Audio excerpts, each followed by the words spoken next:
Bienvenidos a Imagen Informativa con Francisco Sea.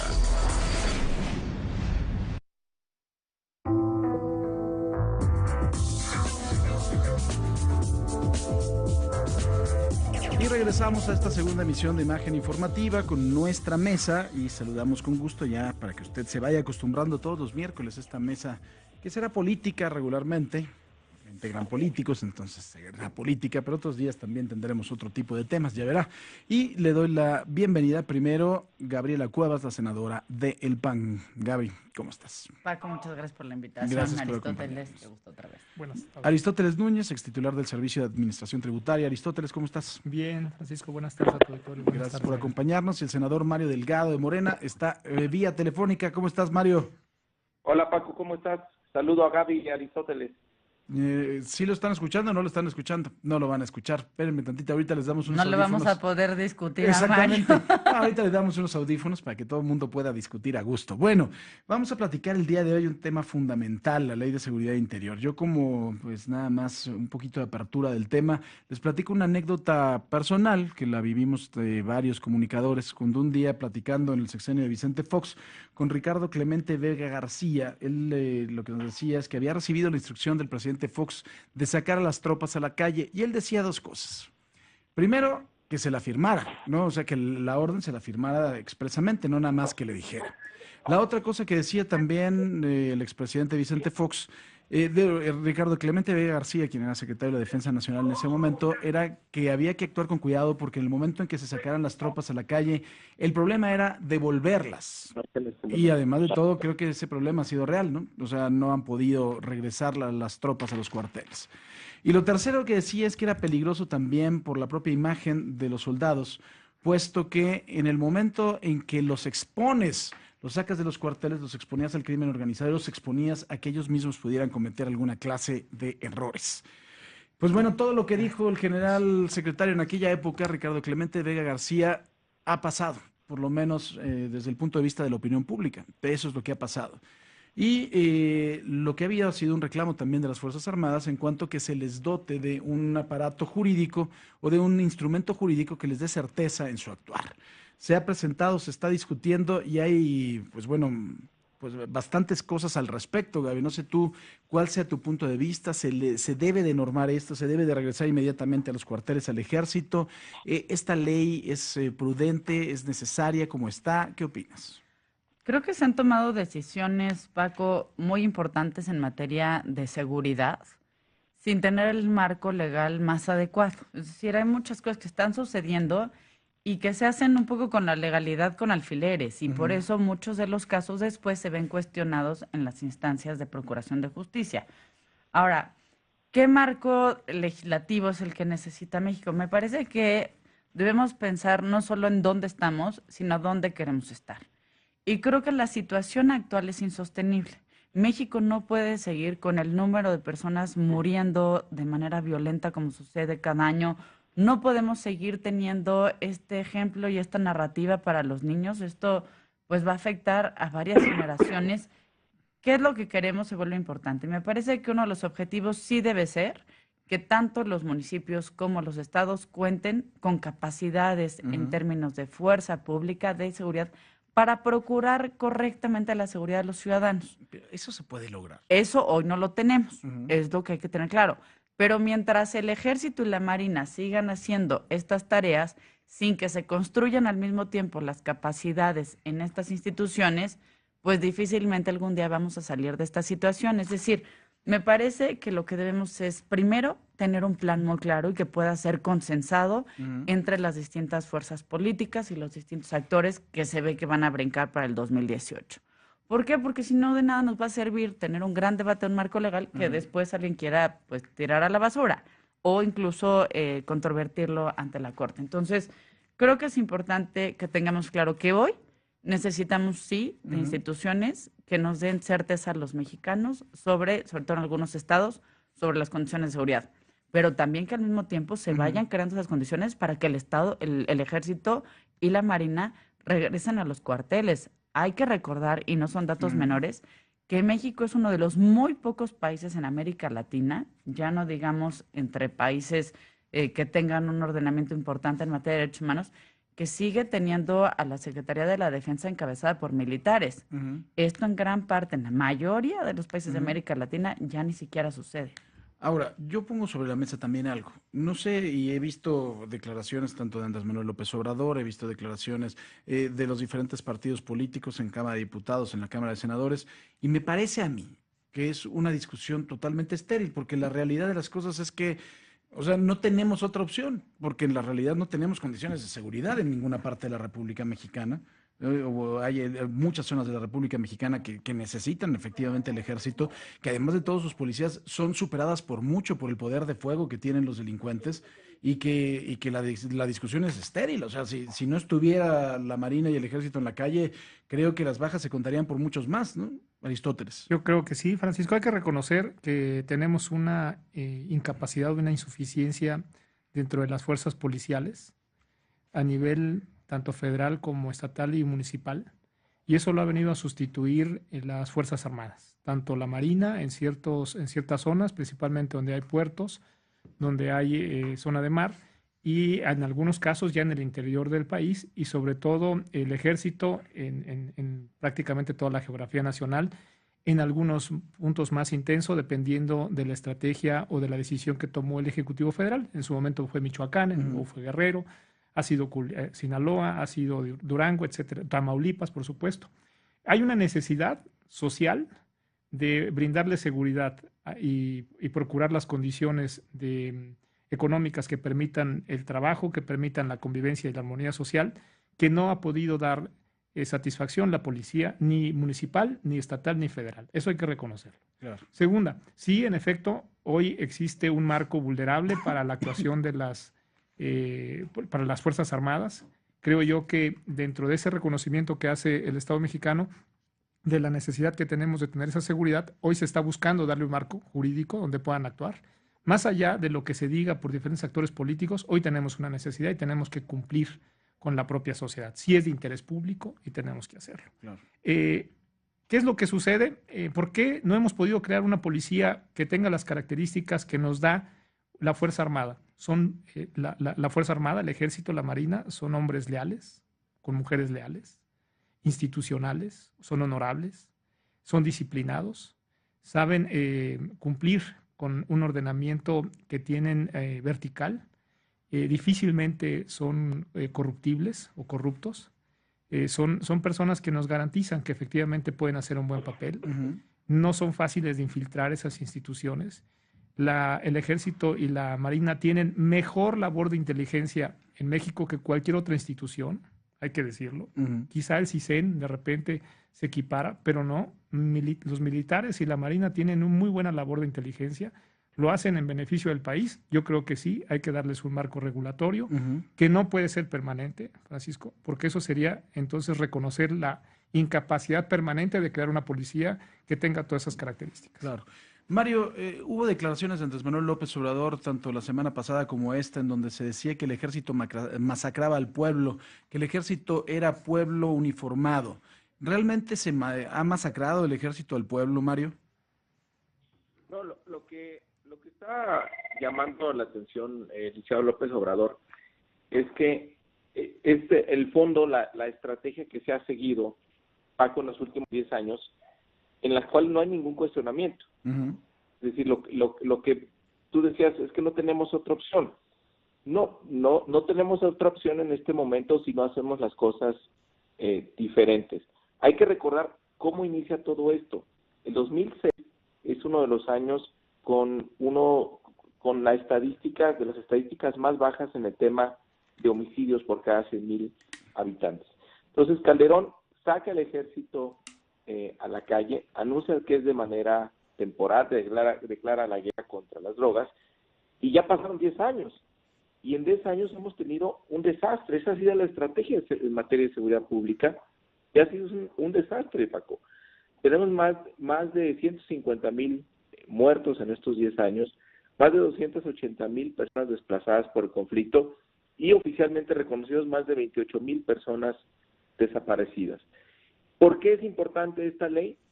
Porque lo que busca es dejar las cosas como están. Es decir, bueno, vamos a legalizar lo que está al borde de la legalidad. ¿Y por qué ocurre todo eso? ¿Por qué tenemos esta ola de violencia? Hay quien dice, no, es que si no hubiera salido el ejército estaría peor. Eso no lo podemos saber. Lo que sí hemos visto es un deterioro en los niveles de inseguridad y en la tasa de homicidios desde que el ejército está en la calle. No podemos saber si efectivamente podría ser peor, pero lo que sí sabemos es que esto no está dando resultados. Entonces, si está temporal o no, de manera legal o no, la realidad es que el ejército está entrenado para otra cosa. El ejército está entrenado para la guerra. Es una institución, como decía Aristóteles, muy ordenada, muy disciplinada, con un entrenamiento para la guerra, que lo ponen a hacer funciones de seguridad, que es una cosa completamente distinta a lo que ellos están preparados. Sí. Y esta ley, suponiendo que pasara mañana, se legalizara la presencia de los militares en la calle de manera tan discrecional como lo pretenden las dos iniciativas que hay en cuestión, no va a cambiar nada los resultados en materia de seguridad pública. ¿Por qué? Porque el ejército no va a ser reentrenado para hacer esta labor de seguridad pública. Va a seguir teniendo la misma formación, la misma institucionalidad. Entonces, creo que aquí la pregunta de fondo y lo que le interesa más a la gente es cómo garantizamos la seguridad pública, y me parece que vamos en el camino incorrecto. Claro. Ahora, dentro de este marco regulatorio, la Ley de Seguridad Interior, realmente yo creo y he visto, por lo que he leído, algunas situaciones que pueden ser sin duda o que pueden propiciar algunas violaciones a los derechos humanos. Y eso sin duda creo que puede ser una de las preocupaciones centrales. O sea, no que los vayan a propiciar, porque yo también estoy convencido de que el ejército es institucional y si se han dado ese tipo de violaciones no podemos generalizarlo. Pero ¿le meterían mano ustedes a la ley?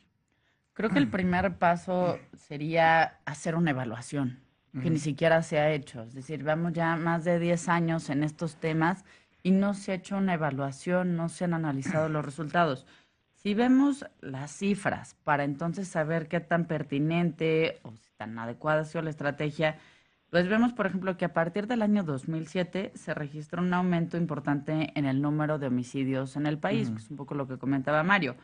Pero a pesar de que ha tenido, pues sí, en algunos años algunas bajas, no ha sido constante su incremento, lo que sí vemos es que en los últimos años ha aumentado. ¿A qué me refiero? Por ejemplo, 2016 está registrado como el año más violento en el periodo del presidente Peña.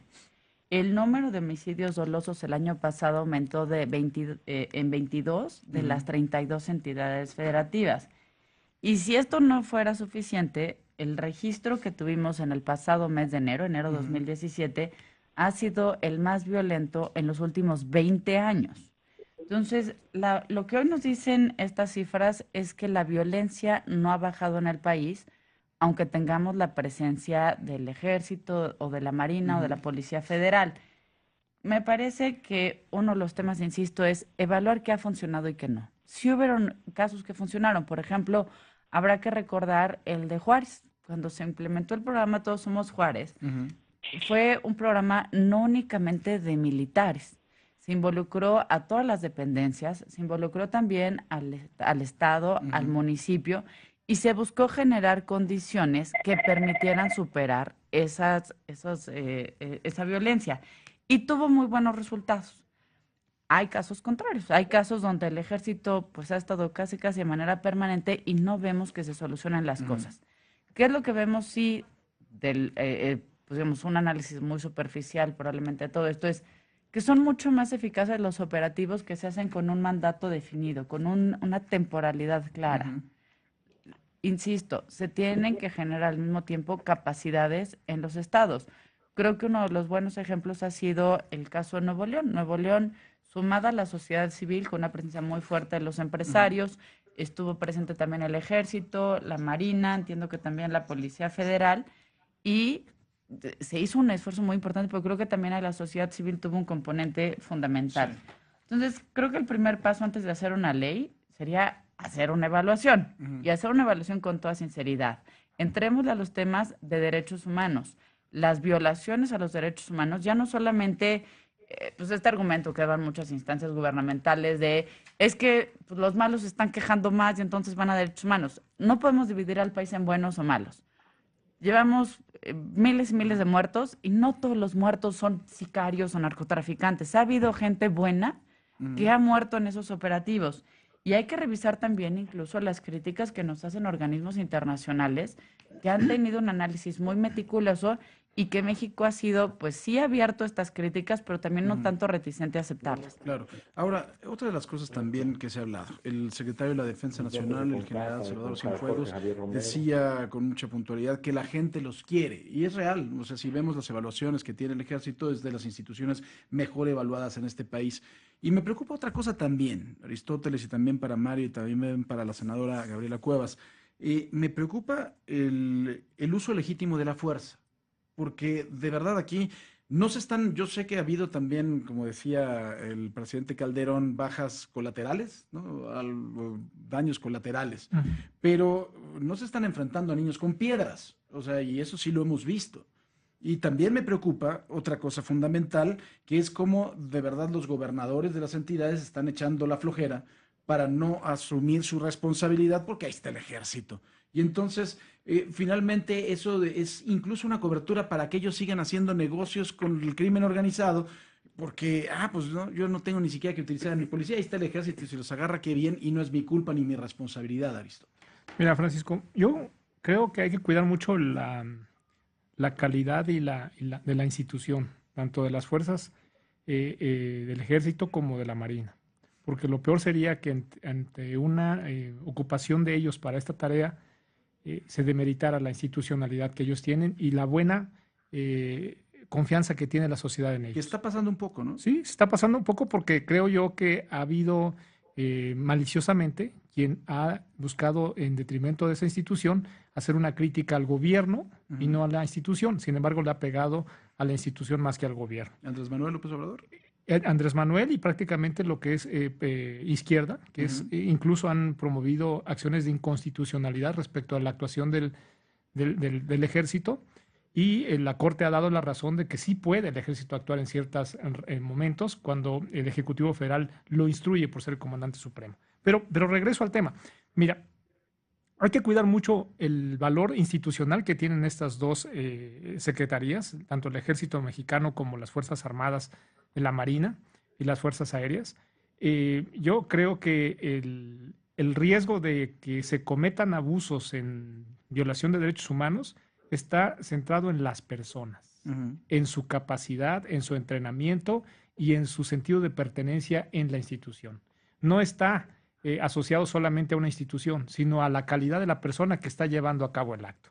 En ese sentido, no podemos creer ni podríamos decir que el ejército o la marina podrían violar derechos humanos, ¿no? Los derechos, habría que regresar un poquito a la historia hace 20, 25 años cuando había una policía judicial, tanto en los estados como en la federación, y la policía judicial no usaban vehículos oficiales, no usaban placas, usaban una placa para efectos de presentarse como la autoridad máxima en el lugar donde se encontraban, hacían una serie de torturas, etcétera, etcétera, y eso era porque la calidad de las personas que se contrataron para ese momento pues no era la adecuada, ¿no? Entonces no está asociada a la institución, sino a las personas. Y en el caso del Ejército y la Marina, hay personas que cumplen con muchos valores que difícilmente cometerían estos elementos de violación de derechos humanos. Sí que sucede. Tienes razón al decir que cuando ellos se enfrentan al crimen organizado, el crimen organizado no pide permiso para disparar. El crimen organizado no pide permiso para disparar, y ahí es donde la fuerza, ya sea policial, la fuerza armada, se tiene que defender. La fuerza policial no se defiende porque ni siquiera balas tiene. Algunos ni armas tienen, y algunos cuando tienen el arma no tienen la suficiente munición. Ni saben tirar, ni tienen prácticas de tiro, ni ganan lo que deberían de ganar. Entonces, enfrentarse al crimen organizado, que están verdaderamente pertrechados o bien cubiertos, y ellos caminando al aire libre, pues los van a acribillar. Claro. El ejército tiene mejor preparación para responder o reaccionar a una situación como esa, tanto la marina. Pero además tienen trabajo previo, tienen inteligencia, tienen coordinación, tienen mejor equipo. Entonces yo sí creo que valdría la pena valorar que hemos estado rebasados en las policías municipales y en las estatales y en la federal, que no se puede combatir este crimen organizado que tenemos en diferentes puntos del país. Y yo coincido con la senadora Gabriela Cuevas. Hay 3 ejemplos. Ella mencionó Nuevo León, funcionó con la policía, pero que les dieron una formación muy parecida a la militar. Funcionó en Ciudad Juárez, que ahorita ya está regresando otra vez la inseguridad, pero también hay un caso emblemático que valdría la pena hacerlo de caso de estudio. Michoacán, Lázaro Cárdenas. Lázaro Cárdenas era la generación de flujos para el crimen organizado, el puerto como tal, derecho de piso, extorsión, venta de mineral robado, etcétera, etcétera. Y en el momento de que se toma Puerto Lázaro Cárdenas por la Marina, en ese momento se suspenden los flujos al crimen organizado y en ese momento disminuye por estrategia el crimen. Ahora, Mario Delgado, el pleito de la izquierda es con el gobierno federal o con el presidente Peña y están tratando de utilizar el ejército al efecto. No, el reclamo de Andrés Manuel López Obrador es contra quien está utilizando el ejército de manera indebida, porque el propio general Cienfuegos ha dicho, pues nosotros no estamos preparados para esto y nosotros no queremos estar aquí. Si no nos dan un marco jurídico, pues entonces regrésenos a los cuarteles. La crítica es a la estrategia, porque el tema de derechos humanos no es algo que sostenga la izquierda o lo sostenga López Obrador. Justamente hace un par de horas aquí en el Senado, Paco, estuvo el presidente de la Comisión de Derechos Humanos, Luis Raúl González Pérez, y él dijo textualmente, las Fuerzas Armadas sí han violado derechos humanos y ello ha quedado acreditado en las recomendaciones que les hemos dirigido, entre ellos casos de tortura. ¿Quién es el responsable aquí? Quien pone a una institución como el Ejército a hacer labores de seguridad pública, porque pone justamente a la institución en riesgo. Y una cosa es criticar la estrategia, y otra cosa es decir, no, es que no podemos criticar la estrategia porque entonces estamos criticando al Ejército y las consecuencias que tiene el utilizar al Ejército en labores de seguridad pública. Pues por supuesto que si pones a una institución entrenada para la guerra a tenerlos permanentemente en la calle, pues el número de incidentes se incrementa y es lo que reflejan las estadísticas de la Comisión Nacional de Derechos Humanos. Entonces, el cuestionamiento es a seguir utilizando ahora de manera legal y con facultades ampliadas, porque las iniciativas que se plantean es que se le den al presidente la posibilidad de utilizar al Ejército prácticamente para todo y de manera permanente, al contrario de que esto va a llevar a formar policías, no. Tú mencionabas a los gobernadores que se tiran a la hamaca, no forman policías porque se empeora su situación en el Estado y muy fácil se voltean con el presidente y le piden la presencia del Ejército. Es lo que ha venido ocurriendo en el país. Prácticamente en todos los estados ya está el Ejército. Entonces sí debe cambiarse, como dice Gaby, evaluar la estrategia. Me parece que es un desastre la estrategia, que es una evaluación muy simple, y empezar a construir las policías, que es lo que nuestro país necesita y es lo que no ha hecho ni este gobierno ni el anterior. A ver, para finalizar la mesa y brevemente, ¿qué hacemos? Porque yo ya me perdí, o sea, no va a haber ley, pero de todos modos el Ejército está en la calle, pero de todos modos las policías locales no están preparadas, pero de todos modos los gobernadores no hacen absolutamente nada. ¿Qué hacemos? Yo creo que el primer paso, Paco, insisto, es un análisis de qué ha pasado en estos años. Veamos la realidad no miente, hay que analizarla. Segundo lugar, analicemos también el marco jurídico, pero no a la luz de qué es lo que conviene a ciertas personas o a ciertos intereses. Veamos qué es lo que le conviene al país, no como una gestión del conflicto, sino ya buscando una salida al conflicto. Y hay que reconocerlo, tenemos un conflicto, tenemos muertes todos los días en el país y muertes brutalmente crueles. Es decir, no estamos hablando de cualquier tipo de muerte. La crueldad que se está viendo en México va a marcar generaciones. Y tercero, muy importante, si no construimos capacidades locales, va a ser imposible que México pueda tener verdadera gobernabilidad. Y construcción de capacidades me refiero sí a las policías municipales, estatales y federales, pero también a que acabemos de una vez por todas con la corrupción, con la impunidad. Si esos dos cánceres no se acaban, no va a haber ni ejército ni marina que nos parezcan suficientes, ni estrategia que parezca inteligente. Aristóteles. Coincido, Francisco. Yo creo que sí, es una etapa también de análisis y evaluación de la situación que ha sucedido en los últimos 20 años, quizá 25 años, pero eso no puede detener que hoy sigan utilizando las Fuerzas Armadas. ¿Por qué? Porque dejarían en estado de indefensión a muchos lugares, a zonas del país, y los dejarían a merced del crimen organizado. Ya hay extorsión, derecho de piso, ya hay prácticamente una sustitución de una autoridad por parte del crimen organizado versus las autoridades institucionales, y eso no puede ser permisible, afecta a la economía, afecta a la armonía social, afecta a muchas cosas, afecta a la educación, y yo creo que eso habría que, incluso infiltra los tejidos sociales. Segundo punto, yo creo que hay que trabajar en la agenda para poder corregir ese tejido social. Es decir, en su momento la delincuencia o el crimen va a disminuir siempre y cuando el ciudadano encuentre mejores alternativas para poder vivir bien. Ujú. Y la verdad es que nos estamos equivocando solamente en pensar en combatir el crimen organizado y no las causas que generan o nutren a ese crimen organizado. Flujos de mano de obra, flujos de dinero, Ujú. y la falta de alternativas para tener un mejor trabajo y tener un mejor ingreso están nutriendo este crimen organizado. Tercera, no se le puede escatimar al presidente de la República ese poder ejecutivo que tiene. En él reside el poder ejecutivo y en él debería también asumir la responsabilidad y dejarlo que la asuma cuando se tiene que invocar a la Fuerza Armada para que ayude en ciertas zonas del país a resolver los problemas del crimen y la inseguridad. Mario Delgado, finalmente.